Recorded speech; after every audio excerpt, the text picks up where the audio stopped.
სახელითა მამისაითა და ძისაითა და სულისაწმინდისაითა ჩვენთან არს ღმერთი. ყველას გილოცავთ დღევანდელ დღეს მთელ საქართველოს. ჩვენ გვყავს ორი გამორჩეული წმინდანი, ქართველი ერისთვის გამორჩეულად საყვარელი წმინდანი, ესენი არიან წმინდა გიორგი და წმინდა ნინო. დღეს ჩვენ წმინდა ნინოს საქართველოში შემოსვლას ვიხსენებთ. აი ორივე წმინდანს ორი თარიღი იდღესასწაულება მათი. ერთი არის წმინდა ნინოს საქართველოში შემოსვლა, მეორე არის მისი აღსულების დღესასწაული. ზოგადად წმინდანის დღესასწაულება მისი აღსულების. საიდან გამომდინარე, რომ სანამ წმინდანი მიწაზე არის ჩვეულებრივ მოკვდავთა შორის, მანამდე რა თქმა უნდა დიდია მისი კადნიერება უფლისიაში, მაგრამ აღსულების შემდგომ წმინდანი უფრო ახლოს სუფევს უფალთან და შესაბამისად ეკლესია ზეიმობს განღრთობას, სულის განღრთობას და შესაბამისად ჩვენ დღესასწაულებთ ხოლმე წმინდანების აღსულების დღეს, მაგრამ ჩვენ როგორც გითხარით, ჩვენი განსაკუთრებული სიყვარულის გამო ჩვენ გვაქვს დღესასწაული წმინდა ნინოს საქართველოში შემოსვლის დღე. აი დღევანდელი დღე არის სწორედ ეს დღე. ასევე წმინდა გიორგის ორი დღე იდღესასწაულება, ერთი არის მისი აღსულების დღე და მეორე არის მისი ბორბალზე წამების დღე, რომელიც ქართულად იწოდება და რომლის შესახებაც სხვადასხვა ეკლესიების კალენდრებში სწორედ საქართველოდან გავიდა აი ეს თარიღი და თუ რომელიმე ეკლესია ამ დღეს გიორგობას აღნიშნავს, მათ იციან, რომ ეს არის ქართული, ეს დღესასწაული. რა თქმა უნდა, განსაკუთრებული სიხარულია ჩვენთვის, რომ დღეს ჩვენ ვიხსენებთ დღეს, როდესაც წმინდა ნინო შემოვიდა საქართველოში და როგორც საკითხებში ვამბობთ, ხოი რაოდენი მადლი მომსა ჩვენ ღმერთმა ნინოის მიერ, ესე იგი რამდენი მადლი, რამხელა ნათელი მოგცა ჩვენ. როდესაც ჩვენ წმინდა ნინოზე ვსაუბრობთ, აუცილებლად ძალიან მოკლედ უნდა ითქვას ყოველთვის ისტორია და უпроსტად ეს ისტორიას და ეს შინაარსიც წმინდა ნინოს ტროპარში არის გატარებული. სიტყვისა ღვთისა მსახურთა თანამოსაგრეო და ანდრიას ქადაგებისა წარმართება. ესე იგი საქართველოში თქვენ ისეთ რომ საქართველოს ეკლესია არის 60 ქულო, ამას ძალიან დიდი მნიშვნელობა აქვს. 60 ქულო ეკლესიების სტატუსი ყველა ბევრ ეკლესიას არ აქვს. ჩვენ გვაქვს, იმიტომ რომ საქართველოში იქადაგა ანდრია მოციქულმა, საქართველოში იქადაგა მატათია მოციქულმა, საქართველოში იქადაგა წმინდა სვიმოკანელმა, ამის უტყუარი მეცნიერული წყაროები არის და ზოგი მეცნიერი კიდევ ორ მოციქულს ამბობს, ბართლომე და თადეოს და ჩვენი ეკლესია არის 60 ქულო. ეს აუცილებლად უნდა ითქვას, როდესაც ჩვენ წმინდა ნინოზე ვსაუბრობთ, იმიტომ რომ საქართველოს მტრებმა გარკვეული პერიოდი ეკლესიის ისტორიაში დანერგეს თითქოს საქართველოში წმინდა ნინოს ეკადაგოს პირველად მართლმადიდებლობა. ეს რა თქმა უნდა ასე არ არის და საქართველოს ეკლესიას მოციქულის ქადაგებას წინ უსწრებს უფლის კვართის შემობრძანება ჩვენს ქვეყანაში, ყოვლადწმინდა ღვთისმშობლის კვართის და უფლის კვართის ძვლიერი ვარ ჩვენ და ანდრია მოციქულმა აი ეს უნდა ითქვას, როცა ჩვენ წმინდა ნინოზე ვსაუბრობთ და უნდა გავიხსენოთ, რომ ანდრია მოციქულმა საქართველოში დააფუძნა ეკლესია, მაგრამ იმის გამო, რომ მოგეხსენებათ, რომ ამა ქვეყნის ძლიერ დიდი გავლენა აქვს ზოგადად ამ ცხოვრებაში, მეფეები წარმართები იყვნენ და შესაბამისად წარმართული დღესასწაულები უფრო მეტად თვალსაჩინო იყო და მართლმადიდებლური კერები იყო, როგორც იყო ხოლმე პირველ საუკუნეებში, კატაკომბებში და ისეთ მოფარებულად, დამალულად, თუმცა რა თქმა უნდა მართლმადიდებელი ეკლესია საქართველოში პირველი საუკუნიდან არის ანდრია მოციქულის მიერ დაფუძნებული. მე ვკითხულობ ტროპაში, რომ ქართველთა განმანათლებელო. აი ნახეთ, აქ რა განათლებაზეა საუბარი, რომელიმე რაღაც უმაღლესი განათლებით და აი რამე განხრას კი არ გულისხმობს, რა თქმა უნდა. ეს არის მთავარი ნათელი და აი ეს მადლი და ეს სიკეთეები და განათლება, ჩვენ რომ დღეს ამ ენაზე მეტყველებთ, მართლმადიდებლურს გულისხმობთ და ჩვენთვის რომ მართლმადიდებლობა შეუცვლელია და ვერაფერი ვერ შეცვლის ჩვენ მართლმადიდებლებს, ესე მტკიცებთ რომ ვარ ჩვენ, ეს სწორედ წმინდა ნინოს, ანდრია მოციქულის პირველ რიგში და მე ჯერ ღვთისმშობლის, რა თქმა უნდა, იმიტომ რომ თქვენ იცით რომ ღვთისმშობლის წილხვედრია საქართველოს, მე ანდრია მოციქულის, მე წმინდა ნინოს მიერ აი ესე მტკიცედ ჩაიდო მართლმადიდებლობა, რომლის შესახებაც მე წმინდა დიდი ჩვენი წინაპარი გიორგი მთაწმინდელი იტყვის, რომ ჩვენ ერთგზის შევიცანი და არასდროს არ მიდრეკილ ვართ, არც მარჯვნივ და არც მარცხნივ. მართლმადიდებლობას და დღეს არის იოანე გუთელი ეპისკოპოსის სცენება ასევე, რომლის შესახებაც წმინდა გიორგი მთაწმინდელი ანტიოქიის პატრიარქთან კამათის დროს ამბობს, რომ იყო დრო, როდესაც მთელ მსოფლიოში მართლმადიდებლობა აღარ იზრახებოდაო. იყო ესეთი დრო, მაგრამ იოანე გუთელი ეპისკოპოსიო, იმის გამო რომ არსად მართლმადიდებლურად ხელდასხმა აღარ ხდებოდა, იოანე გუთელი ეპისკოპოსიო მცხეთას ეკურთხა ეპისკოპოსად. აი ესეთი მტკიცი არის ჩვენში მართლმადიდებლობა და აი ეს მადლი და ეს წყალობა ჩვენ მოგცა ღმერთმა წმინდა ნინოს მიერ. ჯერ წარმოიდგინეთ უბრალოდ რომ ჩვენ მართლმადიდებლობა ძალიან კარგად ვიცით რომ ამ პარტავანს ღმერთი მადლს არ აძლევს. თამდაბალს აძლევს ღმერთს. რაც უფრო თამდაბალი ადამიანი, მით უფრო მეტად ეძლევა მას მადლი. ამ პარტავანს ერთმევა ღვთის მადლი. და წარმოიდგინეთ რამხელა თამდაბლობა ჰქონდა წმინდა ნინოს, რომ ამხელა მადლი მიიღო. ფაქტიურად მოციქულებრივი მადლი მიიღო მან. იმიტომ რომ ჯერ მისი გამგზავრება ხდება იერუსალიმიდან, იცით თქვენ, პატრიარქის მიერ დალოცვით. მერე ისიც მისი ხილვა როგორ მიეცა მას 10 მსნება ბრწყინვალე კაცის მიერ გამოცხადება, თვით ყოვლადწმინდა ღვთისმშობელი აკურთხევს ჯერ თავი და თავი, რომ ეს არის რომ ჩვენ როცა საქართველოს ეკლესიის ისტორიაზე ვსაუბრობთ, ყველა მქადაგებელი საქართველოში მოდის ყოვლადწმინდა ღვთისმშობლის კურთხევით. დავიწყოთ ანდრია მოციქულიდან, წმინდა ნინო, ასურელი მამები, აბსოლუტურად ყველა საქართველოში მოდიან ყოვლადწმინდა ღვთისმშობლის ქადაგებით, ესა კურთხევით და არა მარტო კურთხევით, არამედ გარკვეული რაღაცა ნიშიც, აი მაგალითად როგორც წმინდა ანდრია მოციქულს ყოვლადწმინდა ღვთისმშობლის ხატი გამოაყოლა მფარველად და უთხრა რომ მადლი ძისა ჩემი და ძისა ჩემისა მარადის იქნება იმ ქვეყანაში რომელშიც შენ მიდიხარ. ასევე წმინდა ნინოს იცით თქვენ რომ აი ეს ვაზის ჯვარი თვით ყოვლადწმინდა ღვთისმშობელმა მისცა და უთხრა რომ ამის ძლევ შენ ესე იგი უკეთურ ძალებს, ასევე ასურელი მამების ღვთისმშობლის კურთხევით მოდიან და მაგრამ რამხელა არის როლი თვითონ წმინდა ნინოსი, რომ რამხელა თამდავლობა უნდა ქონოდა მას, რომ ამხელა მადლი მისცემოდა. რომ წამოსულიყო ისეთ ქვეყანაში, რომლის შესახებაც იმ დროის ისტორიკოსები ამბობენ, რომ იქ ცხოვრობენ პირუტყვსახე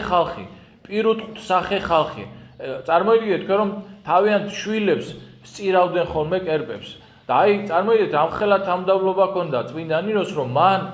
მიიღო ამხელა მადლი, რომ წამოსულიყო და ჩამოსულიყო აი ამ პირუტყვსახე საზოგადოებაში, შეემუსრა კერპები, დაინგრია, გაენადგურებინა და შემდგომ რამხელა მადლი უნდა ქონოდა მას, რომ იგი წლების მანძილზე თქვენ ისე არ გეგონოთ ეს ყველაფერი ცრემლით, ოფლით, ლოცვით არის მოპოვებული, იმიტომ რომ 6 საშუალოდ, როგორც მეცნიერები ამბობენ, წმინდა ნინო ჩამოსვლის დღიდან საქართველოში 6 წლის განმავლობაში მაყლოვანის ბუჩქში ცხოვრობდა და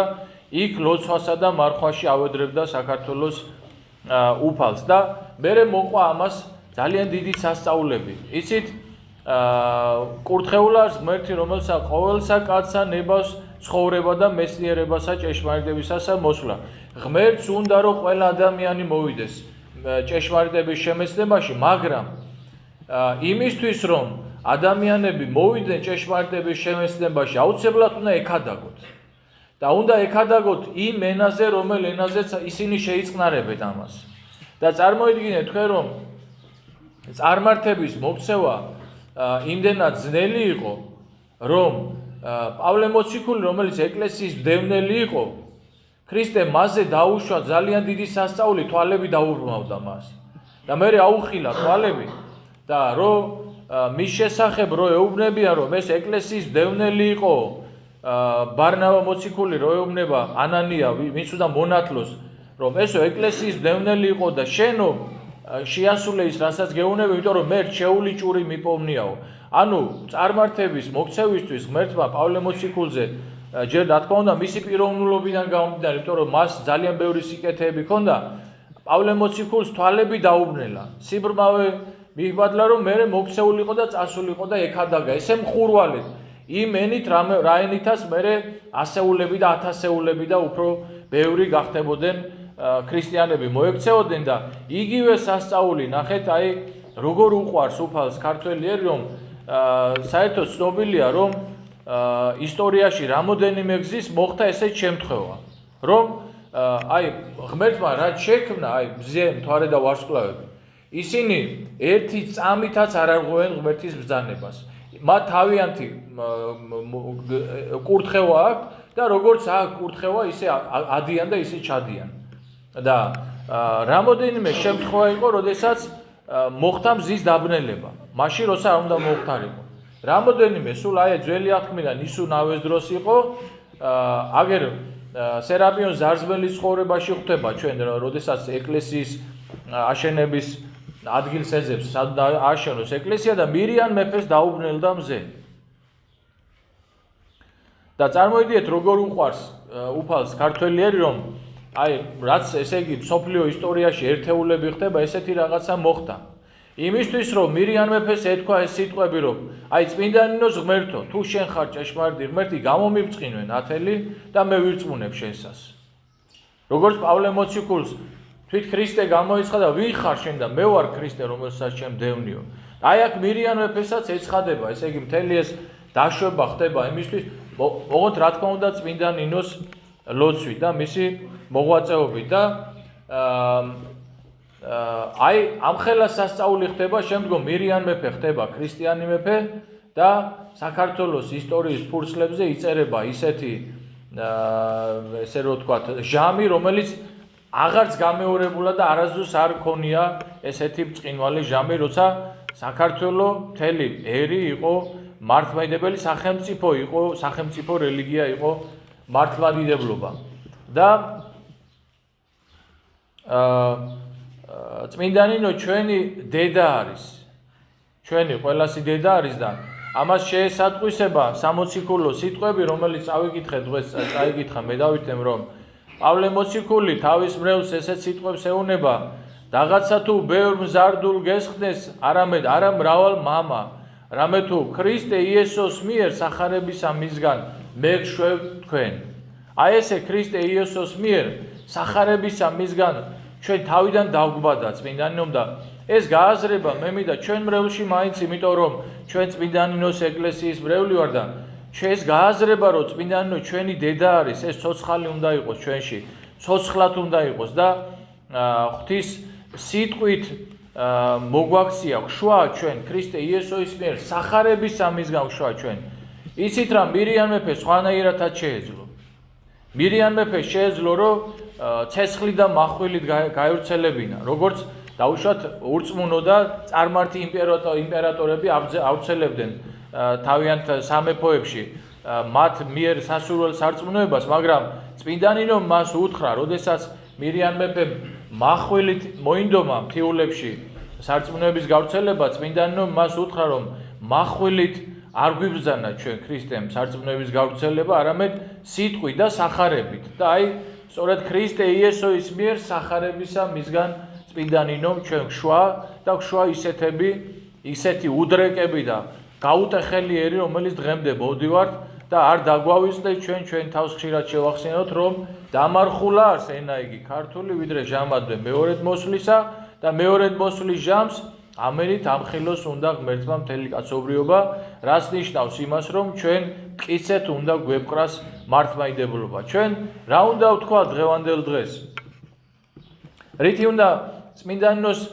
ღვაწლი და ამაგი იცოდეთ რომ გადაუხდელია 13 წლის აი რა უბრალოდ გეოგრაფიულად თქვენ შეგიძლიათ Google-ში მონიშნოთ და მოძებნოთ რა გზა გამოიარა წმინდანინომ და რა კაცრი კლიმატი და საშინელი სიცივე და ხვატი გამოიარა. მარტო აქედან გამომდინარე, ჩვენ აი ამაგი გადაუხდელია და მე არ ვამბობთ იმას, რომ მთელი ერი მართლმადიდებლობაზე მოგვაქცია. მე მის ცხოვრებაზე და იმ დეტალებზე აღარ ვსაუბრობ, იმიტომ რომ თუ ჩვენ დღესაც წმინდა ნინოს ცხოვრება წაკითხული არ გვაქვს გულდასმით და არ ვკითხულობთ ამას შიგადაშიგ, ეს ჩვენი სირცხვილია, ჩემო საყვარელო. მე ვლაპარაკობ იმაზე, რომ ჩვენ რა შეგვიძლია დღეს წმინდა ნინოს რომ მივართვათ. არაფერი, მადლიერება, რომ ქართველთა განმანათლებელი რომ არის წმინდა, რომ დღევანდელ დღეს სწორედ ამ დღეს ვიხსენიებ ჩვენ, რომ რამხელა ბრძოლა გასწიამა, იცით, აი პირდაპირ ხილულად ესეთი მოჩვენებები ზმანება მოუწყო ეშმაკმა ქართველ ერს, რომ აქ ეგონათ, რომ ვითომ სპარსთა დაიპყრეს ქვეყანა, ვითომ ჩამოიქცა არმაზის და ეს ადენის გორები და ვითომ შეგუბდა იქ მტყვარი და მერე წალეკა მთელი ქვეყანა, ანუ ხილულად ესე მოჩვენებებს მოულენდა ქართველ ხალხს იმისთვის, რომ შეეშინებინა ისინი და აი მაგ დროს წმინდა ნინომ ძალიან კარგად იცოდა საიდან იყო ეს ყველაფერი და მადლიერება მეტი ვერაფერი დღევანდელ დღეს ვინც მობრძანდით ეკლესიაში ჩვენ მადლობას უძღვნით ჩვენ წმინდა ნინოს ჩვენს დედას ემბაზის მიერ ჩვენ მშობელს მადლობას უძღვნით იმ ღვაწლისთვის რომლითაც გამგვანათლა ჩვენ ქართველი ერი და გვაზიარა უпроსტად დაგვაბრუნა ჩვენ მართლმადიდებლობაზე და კიდევ ერთხელ ვამბობ ანდრია მოციქულის წმინდა ნინოს წმინდა 13 ასურელი მამების მთაწმინდელების და სხვა ჩვენი ღირსეული და წმინდა წინაპრების მიერ ნაქადაგების სარწმუნოება დღეს ჩვენ მტკიცედ გვიფხრია და ძალიან ხშირად მინდა რომ შევახსენოთ ჩვენ თავს ფიცი რომელიც ჩვენ გვაქვს დადებული რუისურნისის კრებაზე არა გესრუნე ჩვენ სიწმინდის მშობელო ჩვენო კათოლიკე ეკლესიაო არცა გამცე ჩვენ სიქადულო ჩვენო მართლმადიდებლობაო არცა გამცემელ ვართ ვინაიდან შემეცნებასა შენსა ღირსკვნილ ვართ აი ეს სიტყვები ჩვენ უნდა გულზე უნდა გვეწეროს ბაღეზე უნდა გვეწეროს და სულ უნდა გვახსოვდეს თუ გვინდა რომ არ შევარცხინოთ წმინდა ნინო და არ შევრცხვეთ წმინდა ნინოს წინაშე იმიტომ რომ თქვენ იცით რომ სამჟავრო საყოველთაო სამჟავრო ყოვლად სამართლიანია და სამართლიანი იქნება ის რომ ჩვენ წმინდა ნინოს წინაშე დიდი პასუხის გაცემა მოგვიწევს ის გვაჩვენებს თავის სისხლს თავის ოფლს თავის ნაღვაწს რომელი ღვაწლი ჩაღვარა ჩვენს განათლებაში და ჩვენ რა პასუხს მივცეთ მას თუ არ ვიქნებით მტკიცედ მართლმადიდებლობაზე შეგვეწევა ამაში წმინდა ნინო შეგვეწევა ამაში დღევანდელ დღეს დაემთხვა ასევე პირველი მსოფლიო კრების წმინდა მამების ლოცვა და მეოხება შეგვეწევა ამაში ყველა ჩვენი წმინდა წინაპარი და ინებებს ღმერთი და ჩვენ მართალი სარწმუნოებით გავივლით აი ამ წუთისოფლის ქარიშხალს და მივემთხვევით ჩვენ ქრისტეს და უფალი მოგვიტევებ ჩვენ ცოდვებს იმიტომ რომ მართლმადიდებლობა მართლმადიდებელი ეკლესია არის სწორედ ცოდვილთათვის არა მოეწოდებათ არამედ ცოდვილთა სინანულად და უფალი მოგვიტევებ ჩვენ ცოდვებს და გვაცხოვნებ ჩვენ ვითარცა სახიერავს და კაცმოყარე ამინ